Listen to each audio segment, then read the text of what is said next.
Okay, take it away. Attracting new customers. Okay, Ben, you can go ahead. Really, customer acquisition is really the process of bringing in new customers or clients to your business. And being able to attract and reach and convert new customers really keeps companies healthy and growing. Again, you need to focus on your loyal customers, but you need to bring in those new customers. And customer acquisition actually is all about acquiring the right customers that might stick around and help you acquire more. So your business shouldn't and can't go after every customer in the marketplace. It's just not cost effective. So again, the more you can profile, the more you can target your audience, the more you can target the message to them. Again, back to my example earlier on, a dress shop has a different customer base than does, a gym. Really, you can't go after every customer. That shouldn't be your strategy. It's not cost effective. You really need to narrow and focus. And again, the more you can define your potential new customers, the narrower and more precise you can be in your targeting. And that's targeting for your channels, that's targeting for your message, and it's targeting for your audience. So it really allows you to identify those media channels where those people that you have identified as your potential audience are more likely to be found, and market to them there. So again, ultimately you want to ask yourself, where does your message have the best chance of catching their attention and resonating with them? So define your positioning and key messages. For new customers, key messages really help them understand who your company is, why they should do business with, what are your values, what you stand for, how you're different from your competitors. We went through that competitive analysis earlier on. You need to make sure that you have a really clear idea in your mind and create it in your customer's mind, how you're very different from your customers. And again, you only have one chance to make a first impression, so don't blow it. Build an original website with functionality. This, I think all of you probably know and probably already have a website. I would say customers really have to have a positive experience while on your site. And this shouldn't surprise anyone, but recent studies show that over 85% of both business and consumer buyers start their search on the internet. And search engine optimization must be used to make sure that your website ranks high enough in the search so that you show up when your customers are searching for you.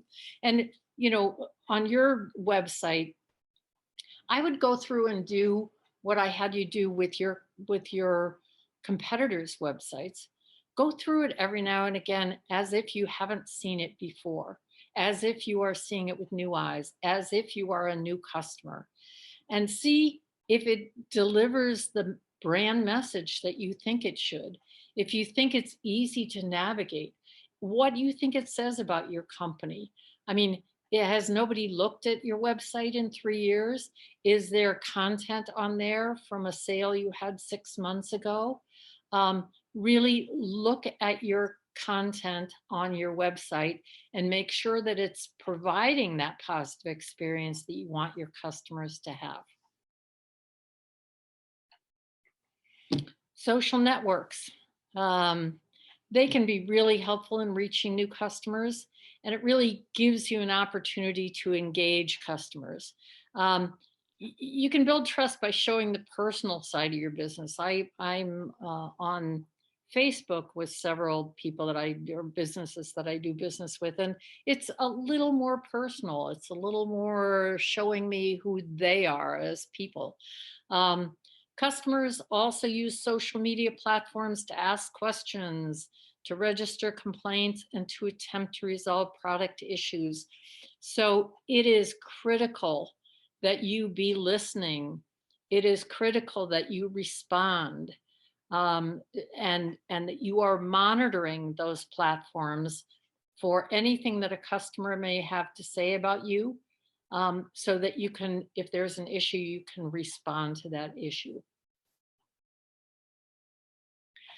Um, Also, another way of thinking about acquiring new customers is establishing strong partnerships. You can team up with businesses that offer complementary products or services. This can be very effective to expand your client base. Obviously, they already have a client base that you'll now be tapping into. And again, there's no limit to the number of partnerships you can establish, but I will say you need to make sure that the company has integrity and has established clear values that match those of your own business, because if not, it's not going to be a successful partnership, and it will serve to confuse your customer. So 4 goals of marketing. Ultimately, you want to captivate them. You want to arouse the customer's curiosity by giving them a positive image of your company. So this is the first time that they've heard of you, the first time they've seen you. So you want to give them a positive image, and you want to captivate their imagination. Oh, this company looks interesting. Ultimately, you want to capture them. You want to attract new people to buy your products and services. And as we talked about, very important to convert them and turn them into loyal customers. That's the backbone of your business. And retain, bring your customers back.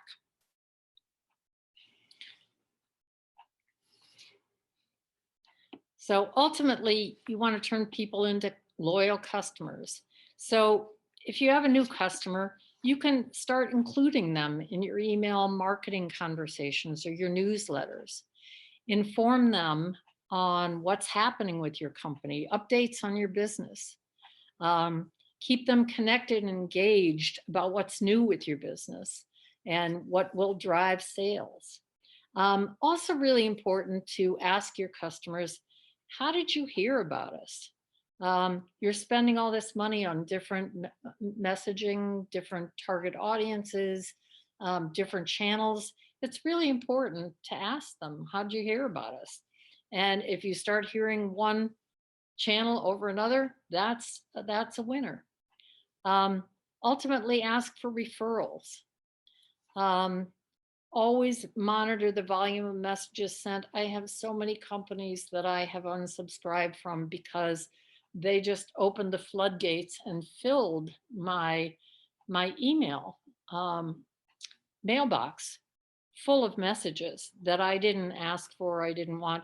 An occasional message from them would have been fine, but they really, again, turned the spigot and made me not want to hear from them again. So really monitor the number of messages that you are sending out. And again, make sure that each communication delivers value, and as much as you can is relevant and personalized to what you know about that customer. The more you can personalize to what you know about them, the better off you're going to be. The other thing I'll say about acquiring customers, it's gotten more expensive. In the last 6 years, the cost of acquiring new customers has increased by 60%. Marketing is becoming more expensive, and customers, unfortunately, are becoming less trustworthy of brands. So it's harder and harder as a brand to break through and establish that relationship with them.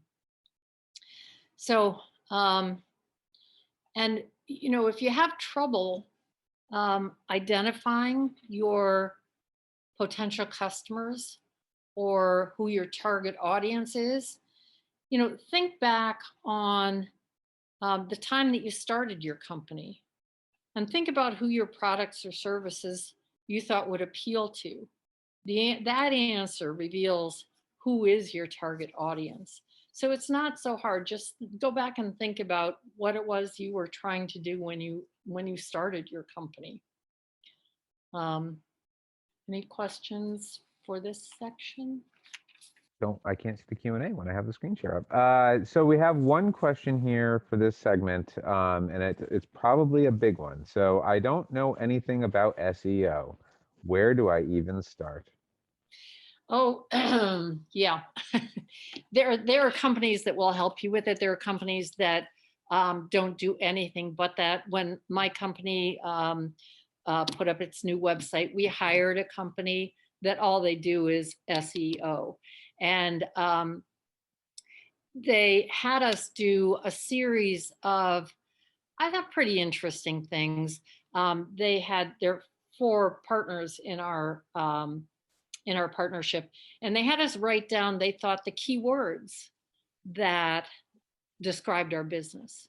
And obviously everybody had different takes on that, which was interesting.